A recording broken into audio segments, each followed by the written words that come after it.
ശ്രീ രമേശ് പിഷാരടി, അദ്ദേഹത്തിന് 6 minute. Sir, ഈ ധനകാര്യ ബില്ലിനെ ഞാൻ പൂർണ്ണമായിട്ടും സ്വാഗതം ചെയ്യുകയാണ്. കാരണം ഇതിലൂടെ നമ്മൾ ജനങ്ങൾക്കൊരു പുതിയ കേരളമാണ് ഓഫർ ചെയ്തിരിക്കുന്നത്. ആളുകൾ അതിൽ എന്തുമാത്രം വിശ്വാസം അർപ്പിച്ചിരിക്കുന്നു എന്നുള്ളതിൻ്റെ തെളിവാണ് ഇവിടെയുള്ള എല്ലാ MLA-മാരുടെ ഓഫീസിലും നിയമസഭയിലും ഇപ്പോൾ കാണുന്ന ഈ ഒരു വലിയ തിരക്ക് എന്ന് പറയുന്നത്. അപ്പോൾ ജനങ്ങളുടെ ആവശ്യങ്ങൾ നടത്തിക്കൊടുക്കുക എന്ന പൊതുപ്രവർത്തകരുടെ ആവശ്യം നടത്തുന്നതിന് അത്യാവശ്യമായൊരു കാര്യം കൂടെ ഞാൻ ഈ അവസരത്തിലൊന്ന് ഓർമ്മിപ്പിക്കാൻ ശ്രമിക്കുകയാണ് സാർ. ഏകദേശം 71ഓളം പുതിയ MLA-മാരും അത്ര തന്നെ പരിചയസമ്പന്നരായ MLA-മാരും ഉള്ള ഒരു സഭയാണിത്. അതുകൊണ്ട് തന്നെ ജനങ്ങൾക്കിതിൽ വലിയ പ്രതീക്ഷയാണ്. പുതിയ ഒരാളെന്നുള്ള നിലയിൽ എൻ്റെ ഒരു അക്കാഡമിക് ഇൻട്രസ്റ്റ് കൊണ്ട് ഇതിൻ്റെ ഡിമാൻഡ് ആൻഡ് സപ്ലൈയെ പറ്റി ഞാൻ വെറുതെ ഒരു പഠനം നടത്തി. 1 മാസമാകുന്ന സാഹചര്യത്തിൽ ഞാനൊരു അനലിറ്റിക്സ് എടുത്തു. അത് വെച്ച് എനിക്ക് മനസ്സിലായ ഒരു കാര്യം, ഒരു MLA ഓഫീസിൽ സാധാരണഗതിയിൽ ഒരു 40 നിവേദനങ്ങൾ ഒരു ദിവസം നമുക്ക് കിട്ടുന്നുണ്ട്. 40 നിവേദനങ്ങൾ. ഈ 40 നിവേദനങ്ങൾ നമ്മൾക്ക് ഒരു ദിവസം കിട്ടുകയാണെങ്കിൽ ഏകദേശം 100 ദിവസമാകുമ്പോൾ ഇതിൻ്റെ എണ്ണം 4000 എണ്ണമാണ്. MLA എന്നുള്ള നിലയിൽ നമ്മൾ 5 കൊല്ലമാണ് ഒരു MLA-യുടെ ടേം എങ്കിൽ അത് 365 × 5 1825 ദിവസങ്ങളാണ്. ഈ 1825 ദിവസങ്ങൾ MLA ആയിരിക്കുന്ന ഒരാൾക്ക് 100 ദിവസം കൊണ്ട് 4000 നിവേദനങ്ങൾ കിട്ടുന്നുണ്ട്.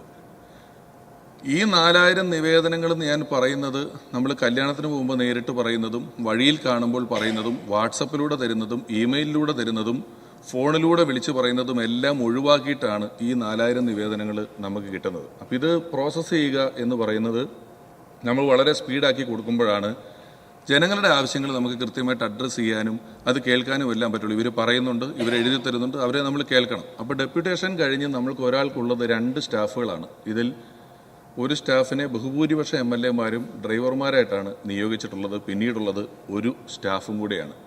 അപ്പോൾ ഈ ഒരു സ്റ്റാഫും MLA എന്നുള്ള നിലയിൽ ഈ കാര്യങ്ങൾ കൂടാതെ നടത്തേണ്ടുന്ന പൊതുകാര്യങ്ങൾ, നിയമസഭയിൽ പങ്കെടുക്കേണ്ട കാര്യങ്ങളെല്ലാം നമ്മൾ മാറി നിൽക്കുമ്പോൾ ഇത്രയധികം ഡാറ്റ പ്രോസസ്സ് ചെയ്യുക, ഇത്രയധികം ആളുകളുടെ ആവശ്യങ്ങൾ പരിഗണിക്കുക എന്ന് പറയുന്നത് കുറച്ച് ശ്രമകരമായ ജോലിയാണ്. ഇപ്പോൾ കഴിഞ്ഞ ദിവസം ഇവിടെ ഇൻഡിഗോ ഓഫീസിൽ ചായ കൊടുക്കാൻ പോയി. ഇപ്പോൾ ആ ചേട്ടൻ ചായ വെച്ചിട്ട് കൈ ഒരൊറ്റ കുട ഉടഞ്ഞു. അപ്പോൾ ഞാൻ ചോദിച്ചു, എന്ത് പറ്റി ചേട്ടാ? ചോദിച്ചു, ചായ കൊടുത്ത് എൻ്റെ കൈ കഴച്ചു.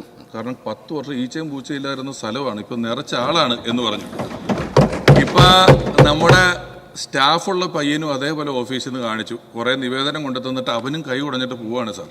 അപ്പോൾ ജനങ്ങളുടെ ഇത്രയും വരുന്നൊരാവശ്യം ഞാനിതിനെ പഠിച്ചു നോക്കിയപ്പോൾ 100 ദിവസം കൊണ്ട് 4000 ആകുമ്പോൾ 1800 ദിവസത്തിൽ അത് എത്രയാണ്? അപ്പോൾ അതിനെ പരിഗണിക്കാനും അതിനെ വായിക്കാനും കൃത്യമായ ഡിപ്പാർട്ട്മെൻറ്റുകളിലേക്ക് അയക്കാനും പ്രതിഭാശാലിയായിട്ടുള്ള ഒരാളെ നമുക്ക് നിയോഗിക്കേണ്ടതായിട്ടുണ്ട് എല്ലാ ഓഫീസിലും. അത് MLA-യുടെ സ്റ്റാഫ് എന്നാണ് പറയുന്നതെങ്കിലും അത് ജനങ്ങളുടെ ആവശ്യങ്ങൾ പരിഗണിക്കുന്നതിന് അത്യാവശ്യമായിട്ടുള്ളൊരു കാര്യമായിട്ടാണ് എനിക്ക് തോന്നുന്നത്. അത് ഞാൻ ബഹുഭൂരിപക്ഷം MLA-മാരോട് സംസാരിച്ചപ്പോഴും അവരുടെ ആവശ്യങ്ങൾ അങ്ങനെ തന്നെയാണ്. അപ്പോൾ അവരിലേക്കൊന്നും നമുക്ക് കൃത്യമായി എത്താൻ, അവരെ പരിഗണിക്കുന്നതിന്, ഇപ്പോൾ ആധുനിക സാങ്കേതിക വിദ്യകൾ ഉപയോഗിച്ചുകൊണ്ട് എല്ലാ കാര്യങ്ങളും പരിഗണിക്കുന്നതിനും ആളുകളോട് കൃത്യമായി സംവേദിക്കുന്നതിനുമൊക്കെ ഒരാളെ നിയമിക്കുന്നതിന് അർഹമായ ശമ്പളവും ഒരാളെയും കൂടെ അതിലേക്ക് നിയമിച്ച് തരുന്നതിനും ഒരു നടപടി ഉണ്ടായാൽ വളരെ നന്നായിരുന്നു എന്ന് എനിക്ക് ഈ അവസരത്തിൽ തോന്നുന്നു. കാരണം നമ്മളെല്ലാം 3-ാം ലോക രാഷ്ട്രങ്ങളിൽ ജനിച്ചു ജീവിച്ച ആളുകളാണ്. അവിടെ എല്ലാത്തിനും ഒരു കയ്യൂക്കുള്ളവൻ കാര്യക്കാരൻ എന്നുള്ള വ്യവസ്ഥയുണ്ട്. ഒരു 1000 കുട്ടികൾ പഠിക്കുന്ന സ്കൂളിൽ 5 പൈപ്പ് ചോറുണ്ണാൻ വിട്ടാൽ ചോറ്റുപാത്രം എങ്ങനെയാലും കുത്തിക്കയറ്റി കൈ കഴുകുക എന്ന് പറയുന്ന തിരക്ക്, ബസ്സിലാണെങ്കിൽ കയറാൻ തിരക്ക്, സീറ്റ് കിട്ടാൻ തിരക്ക്, സീറ്റ് ഇരിക്കാൻ ഒരു പ്രതിഭ വേണം. അങ്ങനെ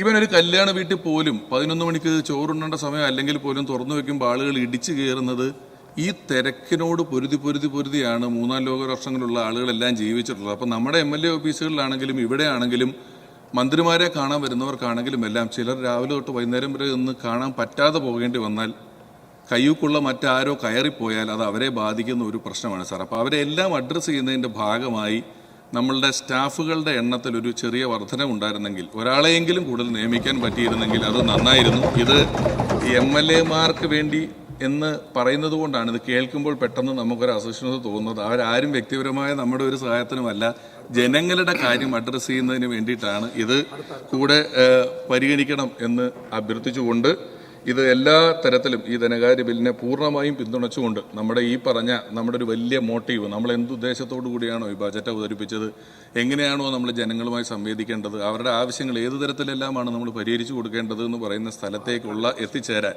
അവർ നമ്മളോടൊപ്പം അവർക്ക് വേണ്ട എല്ലാ പരിഗണനയും നമുക്ക് കൊടുക്കാൻ, പ്രത്യേകിച്ച് പാലക്കാടൊക്കെ ഈ ഒരു തരംഗം അത്രയ്ക്ക് ഉണ്ടായിട്ടുള്ള നിയോജക മണ്ഡലങ്ങളല്ല. അപ്പോൾ സമീപത്തുള്ള മണ്ഡലങ്ങളിൽ നിന്ന് പോലും നമ്മുടെ ഗവൺമെൻറ്റിനെ അറിയിക്കേണ്ട കാര്യങ്ങൾ അറിയിക്കാൻ ഒരുപാട് പേര് ഞങ്ങളെപ്പോലുള്ള MLA-മാരെ കാണാനാണ് വന്നുകൊണ്ടിരിക്കുന്നത്. അപ്പോൾ തീർച്ചയായും പാലക്കാടിനും മറ്റു മണ്ഡലങ്ങൾക്കും വേണ്ടി ഇത് പരിഗണിക്കും എന്ന് പ്രതീക്ഷിച്ചുകൊണ്ട് ഒരിക്കൽ കൂടി പൂർണ്ണമായും ഈ ധനകാര്യ ബില്ലിനെ സ്വാഗതം ചെയ്തുകൊണ്ട് ഈ പറഞ്ഞ ഒരു പുതിയ കേരളം സമ്മാനിക്കാൻ നമുക്കാകും എന്ന വലിയ പ്രത്യാശയോടുകൂടി നിർത്തട്ടെ സാർ. നന്ദി. Thank you.